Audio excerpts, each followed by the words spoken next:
Praise the Lord. Indian church of Christ shalom you. मसीह भारतीय कलीसिया को प्रभु यीशु मसीह के नाम में शांति मिले, सलामती मिले। परमेश्वर का बड़ा धन्यवाद करते हैं आज के इस दिन के लिए, इस नए दिन और नई शुरुआत में जो परमेश्वर ने हमें दिया, और आप सब लोगों के लिए भी जो यहाँ पर हैं ऑनलाइन और ऑफलाइन, आप सब लोगों का प्रभु यीशु मसीह के नाम में क्राइस्ट मुक्तिद्वार फेलोशिप की ओर से स्वागत है। हमारा आज का थीम है the Lord is my strength. परमेश्वर मेरा बल,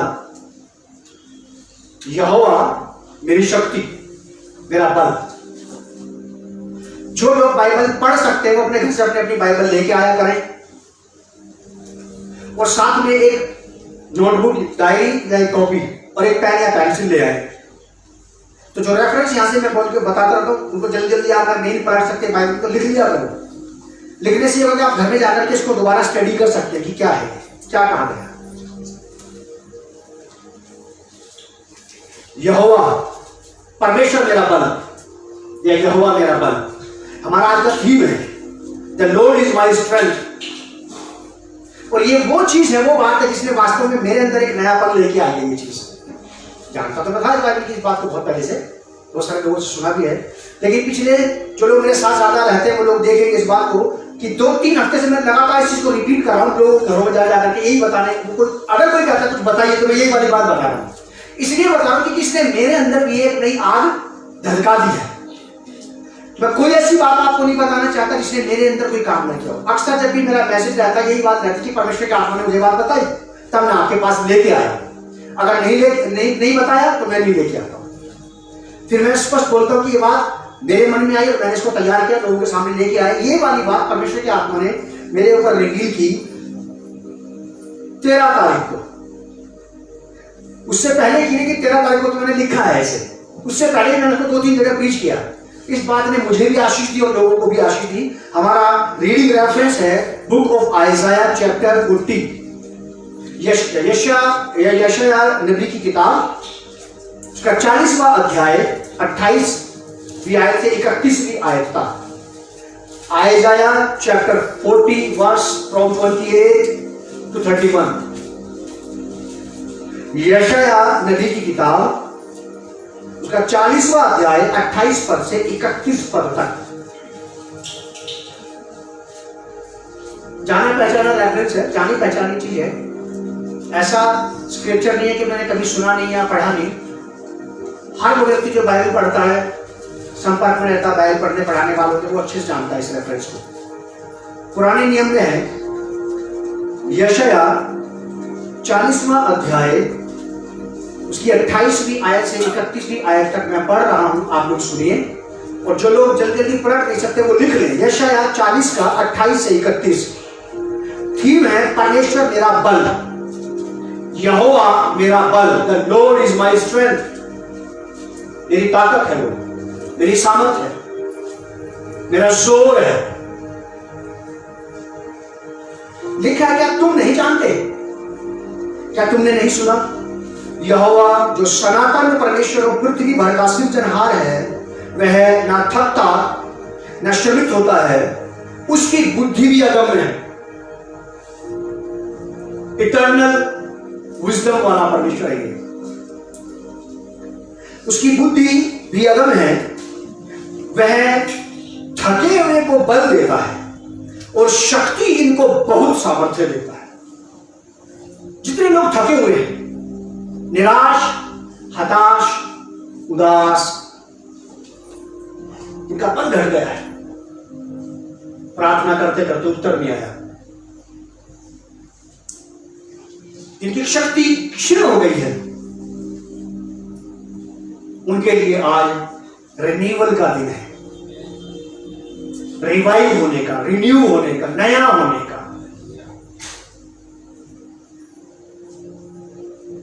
वह थके हुए को बल देता है और शक्ति इनको बहुत सामर्थ्य देता है। तरुण तो थकते और श्रमित हो जाते हैं और जवान ठोकर खाकर गिरते हैं, परंतु जो यहोवा की बाट जोते हैं वे नया बल प्राप्त करते जाएंगे। वे उकाबों के समान उड़ेंगे, वे दौड़ेंगे और श्रमित न होंगे, चलेंगे और थकित न होंगे। पूरा स्क्रिप्चर मैंने आपके सामने पढ़ दिया। लिखा है, क्या तुम नहीं जानते? अगर तुम्हें पता नहीं है, अगर हमें पता नहीं है तो फिर हमें नया बनाने का कोई रास्ता नहीं है। अगर हमें पता ही नहीं है कि नया कैसे बना जाता, फिर नया बन जाएंगे? फिर नहीं बन सकते। देखा, क्या तुम नहीं जानते? क्या तुमने नहीं सुना कभी किसी से? यहोवा जो सनातन परमेश्वर है, एवरलास्टिंग गॉड, अल्फा और ओमेगा, यहोवा जो सनातन परमेश्वर है, परमेश्वर और पृथ्वी भर का सृजनहार है, पूरी सृष्टि की रचना करने वाला। उसने सृष्टि की रचना की। उत्पत्ति की किताब में दुनिया का कोई भी एक व्यक्ति आकर के कह सकता कि परमेश्वर उसके पास आकर के कहा कि मैंने बहुत काम कर लिया, थक गया,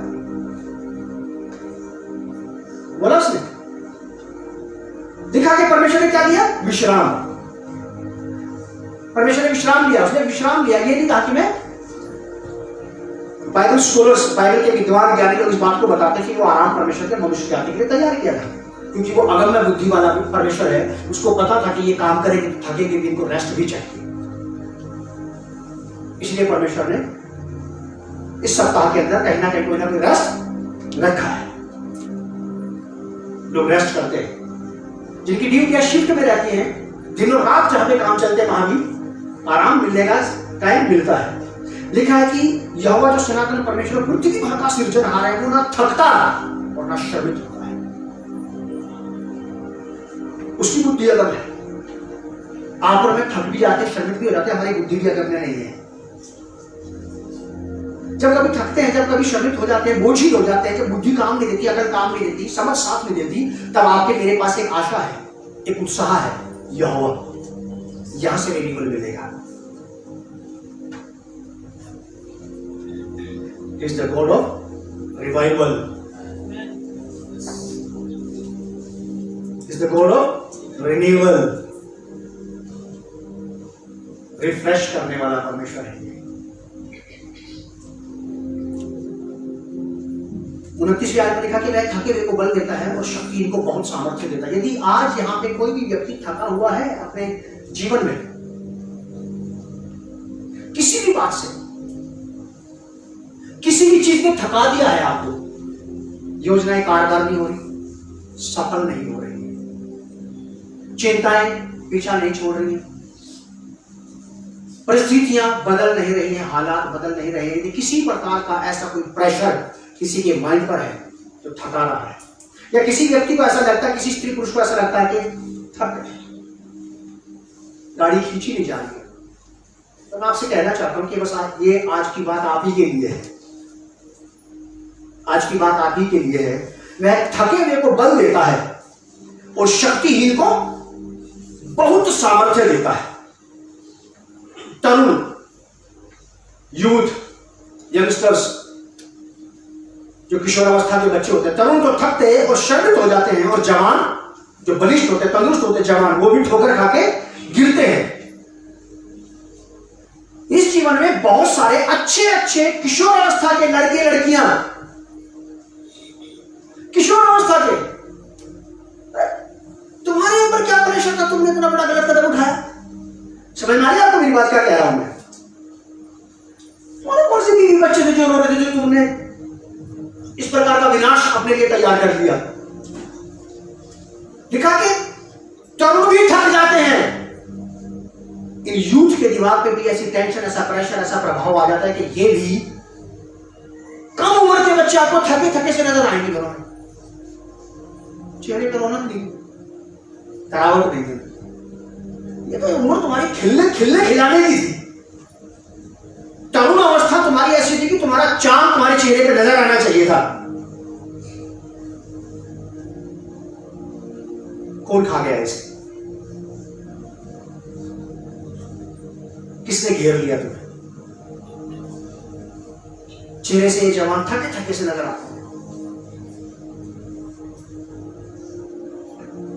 ये बात परमेश्वर का वचन बता रहा है। यहां लिखा है कि वे तरुण तो थकते और श्रमित हो जाते हैं और जवान ठोकर खाकर गिरते हैं, परंतु जो यहोवा की बाट जोते हैं वे नया बल प्राप्त करते जाएंगे। वे उकाबों के समान उड़ेंगे, वे दौड़ेंगे और श्रमित न होंगे, वे चलेंगे और थकित ना होंगे। जीवन में बहुत सारी बातें हैं, बहुत सारे काम हैं, बहुत सारे काम आपको पूरे करने, बहुत सारी जिम्मेवारियों को इन जवानों को, इन किशोर अवस्था के बच्चों को लेना पड़ता है। बहुत सारे लोगों के पास आज यहाँ बहुत सारे लोग ऐसे हो सकते हैं जिनके पास अपनी पारिवारिक जिम्मेवारियां हैं, जिनके पास परिवार की जिम्मेवारियां हैं, बोझ है, रिस्पॉन्सिबिलिटीज हैं, और उनको उठाते उठाते या उनको पूरा ना करने की किसी वजह से, किसी कारण से अगर आप थका हुआ महसूस करने लगे हैं, अपने शरीर को क्षीण, निर्बल, कमजोर, अस्वस्थ महसूस करने लगे हैं, तो उस व्यक्ति के लिए सबसे बढ़िया एड्रेस है यहोवा परमेश्वर। उसके लिए बढ़िया एड्रेस यहोवा परमेश्वर। थके हुए को बल देता है और शक्ति इनको बहुत ही सामर्थ्य देता है। तरुण तो थकते और जवान शहीद हो जाते हैं, लेकिन जो यहोवा की बाट जोते हैं वो नया बल प्राप्त करते जाएंगे। कॉन्टिन्यू प्रेजेंट टेंस है ये, लगातार। एक ट्रांसलेशन में ऐसा लिखा कि नित्य नया बल प्राप्त करेंगे, एवरी डे। आपकी समस्याओं को, आपकी चिंताओं को, आपकी फिक्रों को, आपकी जिम्मेवारियों को डिफीट करने का बल आपको यहीं से मिलेगा, यहोवा से। कि आज की सारी जिम्मेवारियों को पूरा करने के लिए आपको यहोवा से बल मिलेगा। आज जो महिलाएं घरों में रहती है, अपने घर में काम करती, जो हाउसवाइफ्स हैं, उनको रोज का काम करने के लिए बल यहोवा ही से मिलेगा। मुझे अचानक बात याद आ गई जॉन वेस्ली की। जॉन वेस्ली लोग 17 भाई बहन थे, 17। उसकी अकेली मां 17 लोगों को, 17 बच्चों को स्कूल भेजती थी। सुबह नाश्ता देने के बाद टिफिन पैक करके देती थी, अपने हस्बैंड को भी ड्यूटी भेजती थी। यहाँ पे तो ऐसी महिला जो ऐसा कर ले एक दिन के लिए, 2 बच्चों को मैंने माँ को पूछते देखा, चुप हो जाओ, कौन सिखाते हो? 2 ही बच्चों में मुंह लाल हो रखा उसका। 17 बच्चे। बहुत साल पहले मैंने पढ़ा था, तो अचानक मुझे बात याद आ गई, जबकि मेरी इसका विषय का हिस्सा नहीं था, लेकिन बात ठीक टाइम पे याद आई। जॉन वेस्ली की मां 17 बच्चों को स्कूल भेजती थी, उनको ब्रेकफास्ट करवाती थी और उनको लंच पैक करके देती थी। अपने हस्बैंड को ब्रेकफास्ट कराती, उसको लंच पैक करके देती और दोपहर के बाकी सारे काम करती थी। और स्कूल जाने वाले बच्चों के, जिनके बच्चे स्कूल जाते हैं, वो लोग जानते हैं उनकी ड्रेस रोज धुलती है। और 17 बच्चों की ड्रेस को बेचारा 2 थोड़ी ला सकता था कि एक पहन के चले गए, एक धुलने के लिए रह गई। वो रोज कपड़े धुलते थे और रोज सूखते थे। इस औरत की हिम्मत देखिए साहब, कभी नहीं चिड़चिड़ाई। ऐसा लिखा उसकी जीवनी में, उसकी गाथा में, कभी नहीं चिड़ी, कभी नहीं भड़की अपने बच्चों पर, अपने आदमी के ऊपर। उससे किसी ने ऐसे ही पूछ लिया कि आप इतनी शालीनता से, इतनी शांति से कैसे कर लेती हैं? उसने बोला कि मैं रोज सुबह के प्रार्थना करती हूँ, बस। Lord give me strength. आज मेरे पास बहुत काम है, पर मुझे बल चाहिए। आज के काम करने की शक्ति दो मुझे, मेरे घर का काम करने की। आपको अभी परमेश्वर ने अपने घर का काम नहीं दिया, आपका दम तो आपके घर के काम में निकल गया। हमारा दम हमारे घर की पूर्ति करने में निकल गया, अभी परमेश्वर के घर की जिम्मेवारी नहीं आई जिसके लिए आपको लिया गया है। उस वक्त ऐसे एक मिशनरी था, परमेश्वर का जन था। वो ये कहता था कि मैं रोज 3 घंटे प्रार्थना करता हूं, लेकिन जब मेरे पास काम ज्यादा होता है मैं 4 घंटे प्रार्थना करता हूं। और हमारे यहां धुरंधर लोग क्या करते हैं, 3 घंटे प्रार्थना करके, आज काम ज्यादा है, प्रार्थना आधी कर दो। काम ज्यादा है ना, आज काम ज्यादा, अच्छा नहीं जाते। आज काम ज्यादा है, आज प्रार्थना में नहीं जाते। आज काम ज्यादा है। इतिहास तो सब नहीं बनाते, कोई कोई बनाता, बाकी लोग तो पढ़ते हैं इतिहास। इतिहास कोई कोई बनाता, पढ़ते सारे। वो व्यक्ति कहा मेरी रोज की प्रार्थना 3 घंटे की हुआ करती है, लेकिन जब कभी काम का प्रेशर ज्यादा हो जाता है, मुझे पता लग जाता है कि कल काम ज्यादा है, तो कह रहा मैं और जल्दी उठता हूं अपने जगने के, रोज के जगने के टाइम से 1 घंटा पहले, 1 घंटा एक्स्ट्रा। 3 घंटे तो मेरे है ही प्रभु के साथ, और मुझे बल पाने के लिए 1 घंटा एक्स्ट्रा उसको देना पड़ता है। और परमेश्वर मुझे बल देता, चाहे काम कितना ही ज्यादा हो, मैं प्रार्थना बढ़ा देता हूं। काम को देख करके प्रार्थना आधी नहीं करता। हम काम को देख करके प्रार्थना आधी कर देते हैं, जिम्मेवारियों को देख करके टाइम आधा कर देते हैं। क्या हमारे पास काम ज्यादा, हमारी जिम्मेवारी ज्यादा, टाइम आधा। ज्यादा देके क्या करोगे? ऐसे लोग इतिहास कैसे बनाएंगे? ये लोग इतिहास पढ़ेंगे, बनाएगा कोई लोग। थके हुए को बल देता है। आप कहीं पे थके हुए हैं क्या? दिमाग में, विचार में, शरीर में, प्राण में, आत्मा में, स्वभाव में, व्यवहार में, कहां थके हैं? कहां थके हैं? अगर कोई थका हुआ व्यक्ति यहां पर है तो उसके लिए सबसे बेहतरीन एड्रेस है यहोवा परमेश्वर। बीमारियों ने थका दिया, चिंताओं ने, तकलीफों ने, परेशानियों ने थका दिया, जिंदगी, मैंने सुना है लोगों के मुझसे, जिंदगी बोझ कर दी। ऐसे शब्द आदमी आसानी से नहीं बोलता, तब बोलता है जब उसकी जान बिल्कुल फंस जाती है।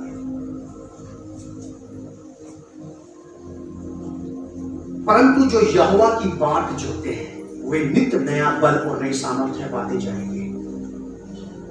अब मैं आत्मिक रीति से इस बात को लेता हूं। पारिवारिक रीति से मैंने आपको बता दिया, सांसारिक रीति से, शारीरिक रीति से मैंने आपको बता दिया, आत्मिक रीति से मैं इसको बताता हूं।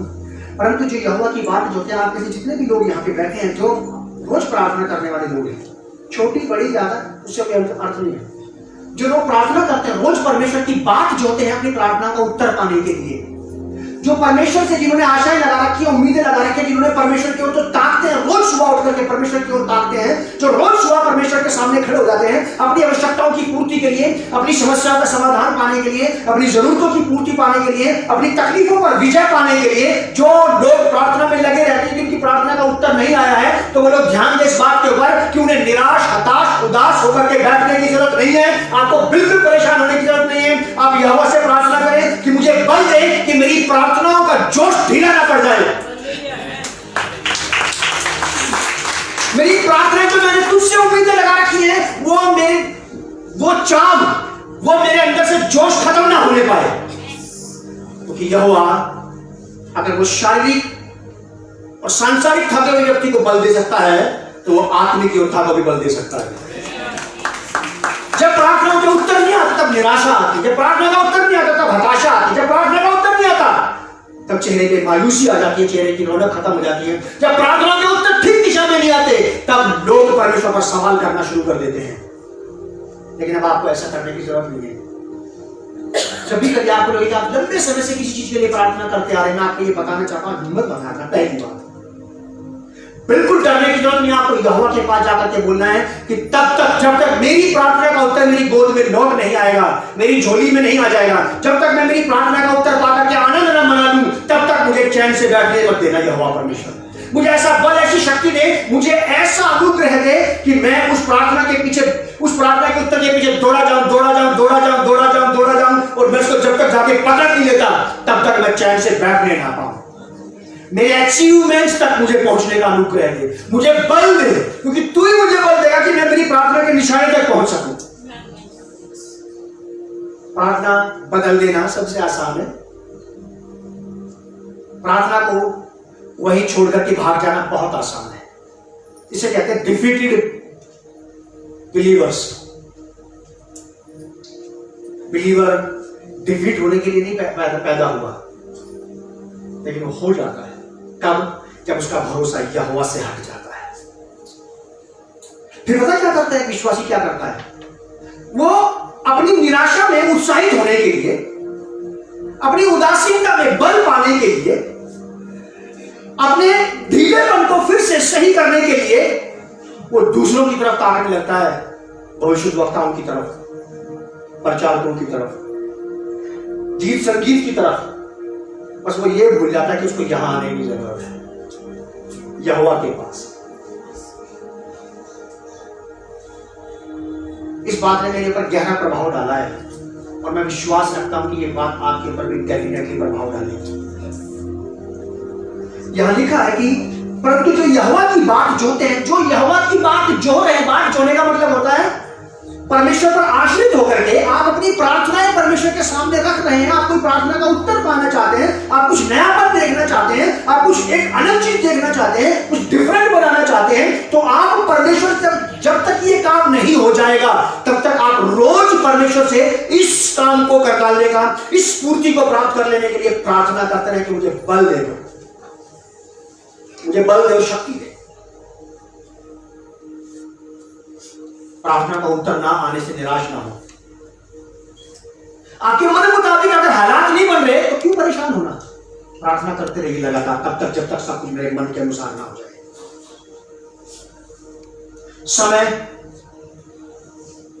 और उत्तर ना आना ये आदमी को थका देता है, निराशा आ जाती है, हताशा आ जाती है।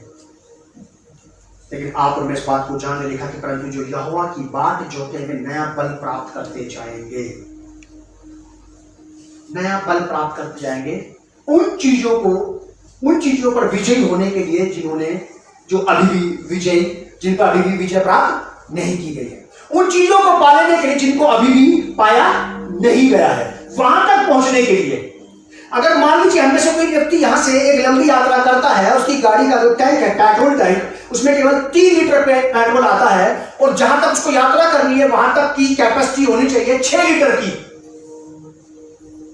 अब 3 लीटर का अगर हमारा टैंक है, तो इस 3 लीटर में जहां तक हमसे जाया जाएगा हम जाएंगे, और जहां हमें कोई पेट्रोल पंप मिल जाएगा हम पेट्रोल भरवाएंगे, ताकि आगे की यात्रा भी ठीक ढंग से पूरी। जहां तक आप आ गए हैं आप वहां तक पहुंचिए, और जब आपको लगे कि अब पेट्रोल खत्म होने वाला है, तब यहोवा के पेट्रोल पंप पे पहुंच जाएं कि मुझे बल दीजिए, आप मुझे शक्ति दो आप, ताकि मैं अपनी इस यात्रा को पूरा कर सकूं, क्योंकि मेरा टारगेट अभी भी दूर है। मैं अभी भी मेरी प्रार्थना का उत्तर मेरे हाथ में नहीं आया है।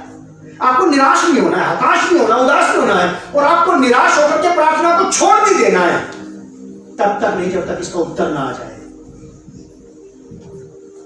तब तक। आपको सहारा देने के लिए, आपको नया बनाने के लिए, नया बल नहीं शक्ति, आपको नया बना देगा, नया बना देगा। नया बल, नयापन, नया वस्त्र धारण करना, इसको कहते हैं। इसका मतलब जो है ना कि परंतु जो यहोवा की बाट होते हैं नया बल प्राप्त करते हैं। नया बल प्राप्त करने का मतलब है नई शक्ति, नया बल ले लेना, नए कपड़े पहन लेना, पुराने उतार देना। निर्बलता वाले दुर्बलता वाले उतार दिए, अब वापस एक नया बल पहन लिया मैंने। दूसरा, जितने पढ़ाई करने वाले बच्चे यहाँ पे, अगर उनके जीवन में कोई भी टारगेट है, कोई भी ऐसा अचीवमेंट है जो आप चाहते हैं, जहां पहुंचना चाहते हैं आप, कोई भी ऐसा गोल है जिसको आप प्राप्त करना चाहते हैं, ये आपके लिए भी है बात। निराश, हताश, उदास हुए बगैर चलते जाओ, पढ़ते जाओ, चलते जाओ, पढ़ते जाओ, प्रेयर करते जाओ, परमेश्वर बल देगा, परमेश्वर बल देगा, क्योंकि वो बल देने के लिए ही बैठा है। उसका यहाँ होना, आपके पास होना, उसका आपकी जिंदगी में होना, उसका आपके घर के अंदर होना, क्यों है परमेश्वर यहाँ पे? परमेश्वर आप हमारे घर में क्यों हो? कि तुम्हारे घर के लोगों की संख्या बढ़ाने के लिए, ये बस। संख्या तो अपने आप ही बढ़ा रखी।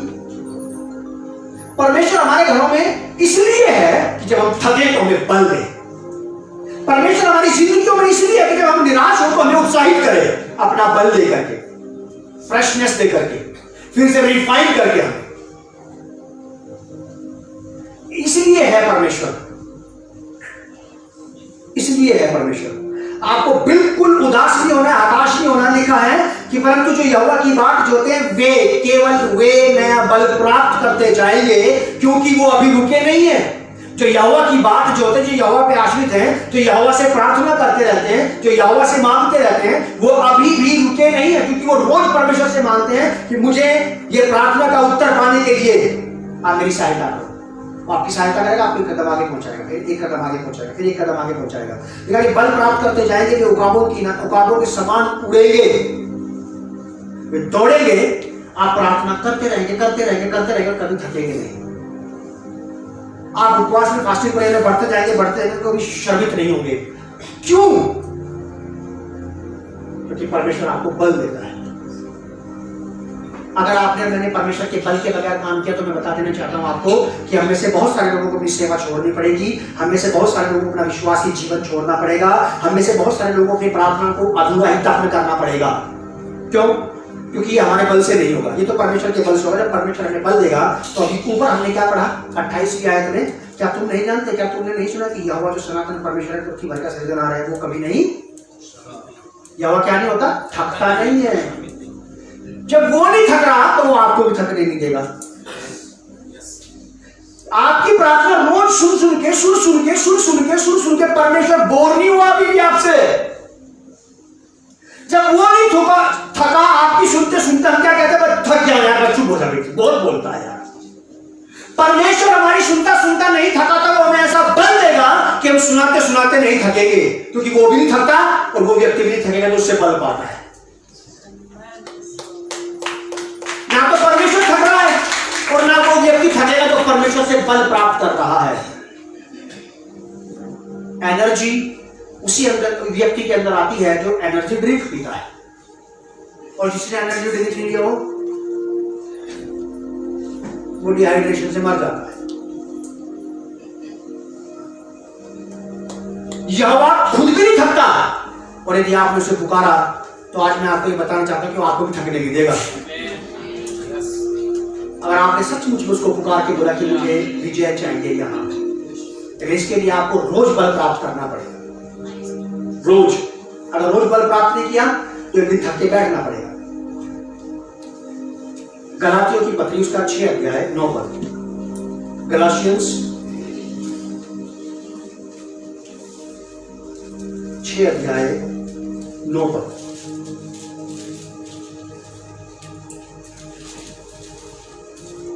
गलातियों की पत्री 6 अध्याय उसका 9 पद। यहां लिखा है, बहुत अच्छा लगता है ये पद। लिखा है कि हम भले काम करने में साहस न छोड़े, क्योंकि यदि हम ढीले ना हो तो ठीक समय पर कटनी काटेंगे। अगर आप प्रार्थना कर रहे हैं, परमेश्वर से कर रहे हैं, प्रार्थना का उत्तर नहीं आया, आप ढीले पड़े तो आप प्रार्थना का उत्तर कभी नहीं पा सकते परमेश्वर से। यहां पर लिखा कि जब स्थिर ना पड़े, ठंडे ना पड़े। गलातियों की पत्री गलाशियंस चैप्टर 6 वर्स 9, यदि हम ठंडे ना पड़े, विश्वासी ठंडा ना पड़े, प्रचारक ठंडा ना पड़े, अगर ये ठंडे नहीं पड़े, काम में लगे रहे तो ठीक समय पर, बिल्कुल राइट टाइम पर आप अपना प्रतिफल पाएंगे। क्योंकि जो ढीले ठंडे हो जाएंगे वो कुछ नहीं पाएंगे, क्योंकि यहोवा कभी नहीं चाहेगा कि उसके पुकारने वाले ढीले और ठंडे हो जाएं। साफ शब्दों में लिखी वाली बात, जो लोग पारिवारिक लोग अपनी फैमिली का बोझ उठा रहे, फैमिली का जिम्मा उठा रहे हैं, अगर फैमिली के बोझ ने भी आपके फेफड़े भर दिए हैं कि अब तो श्वास भी नहीं आ रही, तो मैं आपसे भी कहना चाहता हूं कि आप लोग रिस्पॉन्सिबल मां और बेहतरीन सारी चीजों को ढंग से पूरी करने वाला व्यक्ति बनाने के लिए आपको भी परमेश्वर से बल प्राप्त करने की जरूरत है। वो आपके रोज के काम रोजगार पर, आपके फाइनेंस पर आशीष देगा और आप एक सफल पति और सफल पत्नी बन जाएंगे अपने परिवार के लिए। अगर हम ठंडे ना पड़े, स्थिर ना पड़े, अगर हम निरुत्साहित ना हो, उदास ना हो जाएं, तो ठीक टाइम पे हम लोग प्रतिफल प्राप्त करेंगे। राइट टाइम पर स्टडी करने वाले बच्चे, पढ़ाई करने वाले बच्चे, अगर वो पढ़ाई करते लापरवाह नहीं हुए, केयरलेस नहीं हुए, तो मैं बताना चाहता हूं कि वो बेहतरीन तरीके से पास होंगे, सही समय पे आगे निकलेंगे। ठंडे नहीं पड़ना है अपने परिश्रम में, अपनी प्रार्थनाओं में। हम भले काम करने में साहस ना छोड़ें, इसका बी पार्ट, क्योंकि यदि हम ढीले ना हो तो ठीक समय पर कटनी, आपको ढीला नहीं होना है जब आपकी प्रार्थना का उत्तर नहीं आता। बजाय आंसू बहाने के परमेश्वर के सामने बैठ के प्रार्थना करने की जरूरत है, प्रभु मुझे ये उत्तर चाहिए। पहला कुरिन्थियों 15 अध्याय 58 पद, 1 Corinthians chapter 15 verse 58, इसका लास्ट लाइन। पहला कुरिन्थियों 15 अध्याय 58 पद में पढ़ रहा हूं, लिखा कि इसलिए हे मेरे प्रिय भाइयों, दृढ़ और अटल रहो। क्या रहो? दृढ़ और अटल रहो।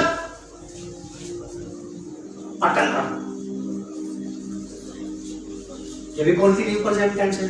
अटल बने रहो अपनी बात पर, परमेश्वर के साथ, परमेश्वर के सामने, अपनी प्रार्थनाओं में दृढ़ता के साथ, अपनी प्रार्थनाओं को दृढ़ता से थामे रहो और एक हाथ से परमेश्वर के सिंहासन को थामे रहो।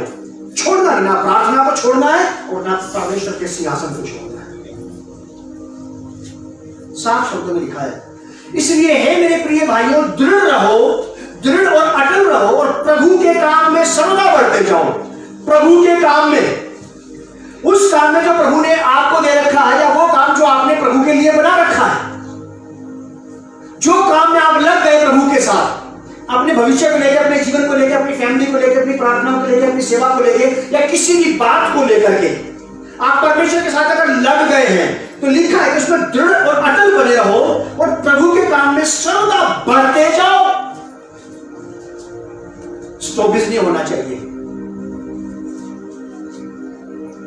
स्टॉपिज, रुकावट नहीं आनी चाहिए, बढ़ते जाओ, क्योंकि यह जानते हो कि तुम्हारा परिश्रम प्रभु में व्यर्थ नहीं है। तुम्हारा परिश्रम प्रभु में व्यर्थ नहीं है। क्या नहीं है? व्यर्थ नहीं है। व्यर्थ नहीं जाएगा। ये आपको ये नहीं कहना पड़ेगा या सुनना पड़ेगा किसी कि इतनी लंबी चौड़ी यात्रा करके हासिल पाया जीरो, कोई नहीं कह सकते।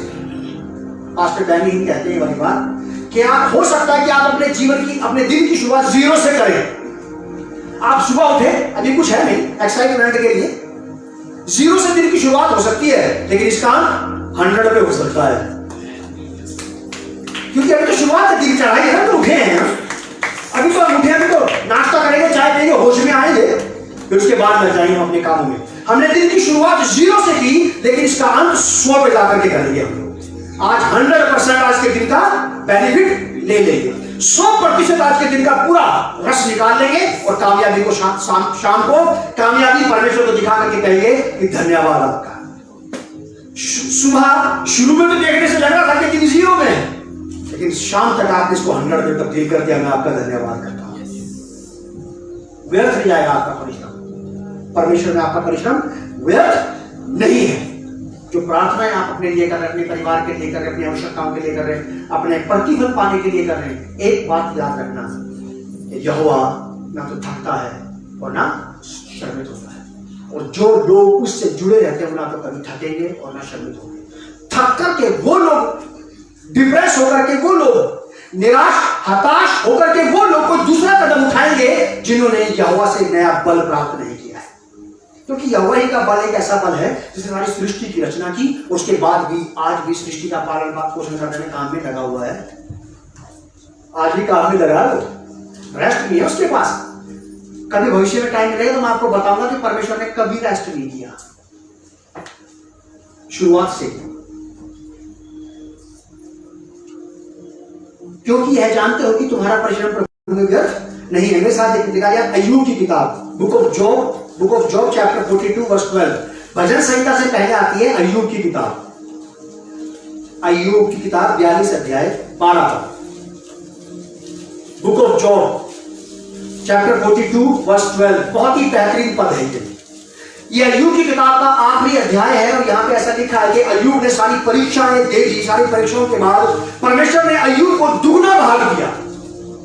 उस आदमी को दुगना भाग दिया जो अपनी बर्बादी के आखिरी श्वास तक यहोवा की आस देखता रहा, यहोवा पर ठहरा रहा, डटा रहा, उसकी बाट जोता रहा। और लिखा है 42 अध्याय के 12 पद में, और यहोवा ने अय्यूब के बाद के दिनों में उसके पहले के दिनों से अधिक आशीष दी। परमेश्वर ने अय्यूब को उसके पहले के दिनों के बजाय उसके बाद के दिनों में उसको ज्यादा डबल पोर्शन ऑफ ब्लेसिंग्स उसको मिली।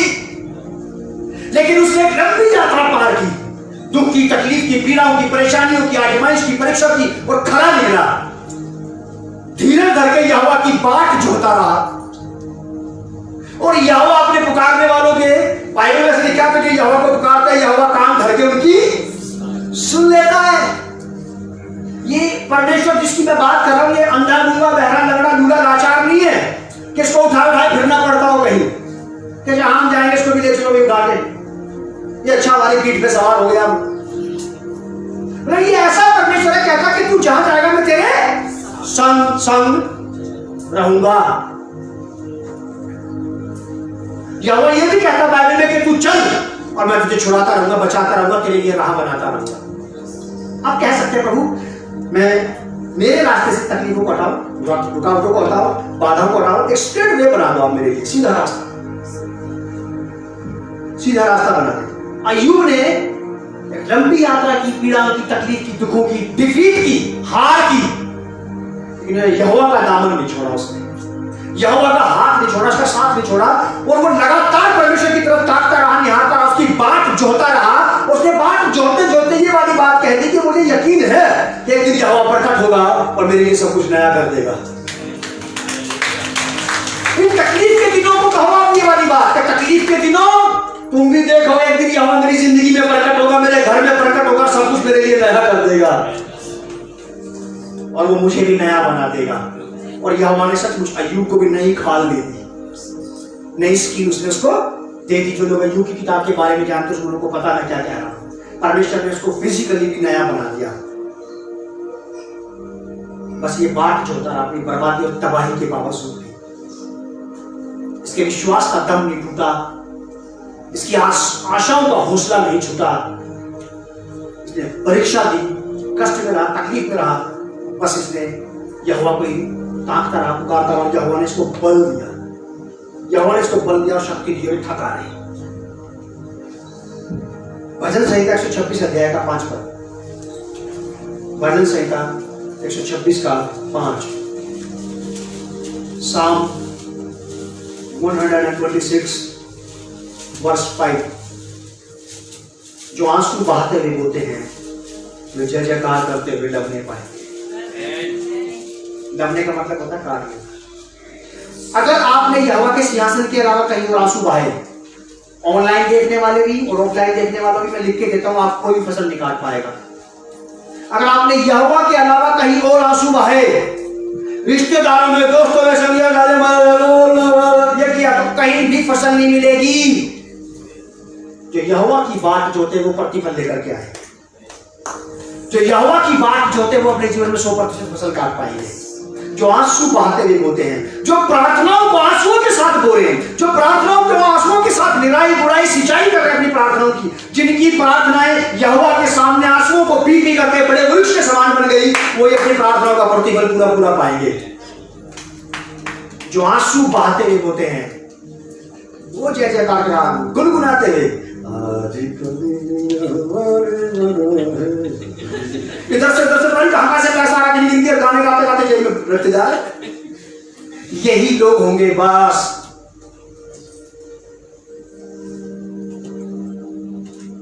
यशायाह 40 अध्याय उसका 31वां पद, परंतु जो यहोवा की बात जोते हुए नया बल प्राप्त करते जाएंगे।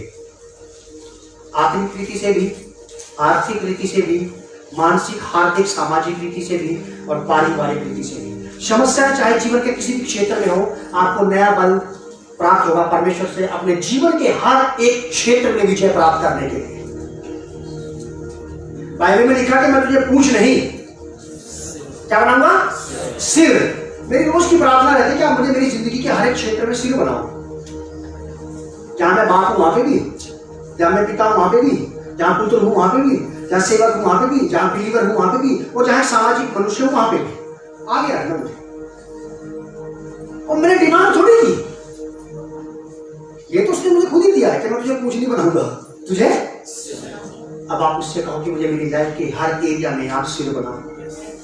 आपने कहा बनाते हो ना, मैं बनना चाहता हूं, लेकिन मैं फिर से कह देना चाहता हूं आपको, जो लोग बनना चाहते हैं वो एक ही तरीके से बन सकते हैं, यहोवा से बल और शक्ति प्राप्त करके, वरना ये जीवन थका देगा सब। जिंदगी और दुनिया बड़ी निर्दयी है, सुखदायक नहीं है, ये बड़ी दुखदायक है, लेकिन रहता है संगत में जो हर रोज मसीहा के, दुनिया को ही वो अपना स्वर्ग बनाता है। हारे हुए के लिए स्वर्ग ऊपर है, जो हारे हुए क्रिश्चियन डिसाइपल है, बिलीवर के लिए हारे हुए मसीह के लिए स्वर्ग ऊपर है, और जीते हुए के लिए स्वर्ग यही जमीन पे, यही बनाएंगे। लोगों को लगना चाहिए यार हम भी उपासना करते हैं परमेश्वर की, तुम भी करते हैं, तुम तो बड़े बढ़ते जा रहे हो, हमारा तो कुछ हुआ नहीं होता कि भाई हम स्वर्ग में रह रहे घर में। हमारा जीवन स्वर्ग से कम नहीं है, क्योंकि स्वर्ग को बनाने वाला मेरे घर में रहता है। नहीं बनाते स्वर्ग के लिए, जो स्वर्ग को क्रिएट किया ना वो मेरे साथ ही रहता है, और हर बदतर से बदतर हालत मेरे लिए स्वर्ग बनाता है। स्वर्ग तो हमें आगे मिलेगा, लेकिन यही स्वर्ग का आनंद नहीं उठाया तो मेरे हिसाब से मैं सोचता हूँ कि फिर हार वाली बात हो जाएगी। लेकिन आप बल प्राप्त करो, रोज प्रार्थना करो, मुझे बल तो शक्ति दो उन प्रार्थनाओं पर विजयी होने के लिए जिनकी आपने प्रार्थनाएं, जो प्रार्थनाएं आप अपने परमेश्वर से कर रहे हैं, उन उत्तरों को पाने के लिए वो आंसर्स मुझे चाहिए। जब आंसर नहीं आता तब क्या होता है? लोग आंसर होते क्या है, ठीक है बस परमेश्वर से आशाएं लगा, इसका मतलब यह है कि निराश हो गया। उस स्थिति में आपको बोलना कि प्रभु मुझे बल दो, शक्ति ताकि मैं हिम्मत ना और बीच रास्ते में दम ना तोड़ो। परमेश्वर से प्रतिदिन अपना नया बल प्राप्त करते जाओ। प्रतिदिन नया दाखरस, नया तेल, नया अभिषेक पिछले वाले से ज्यादा चाहिए आज। जब तक आप मेरी प्रार्थना का उत्तर नहीं दोगे मैं इंक्रीमेंट लगा दूंगा, ब्याज पे ब्याज। कल से ज्यादा चाहिए आज फिर कल से ज्यादा चाहिए, आज फिर कल से ज्यादा अभिषेक, कल से ज्यादा शांति, कल से ज्यादा आनंद, कल से ज्यादा रेस्ट और रिलैक्स, और कल से ज्यादा संपन्नता, और कल से ज्यादा सफलता चाहिए आज।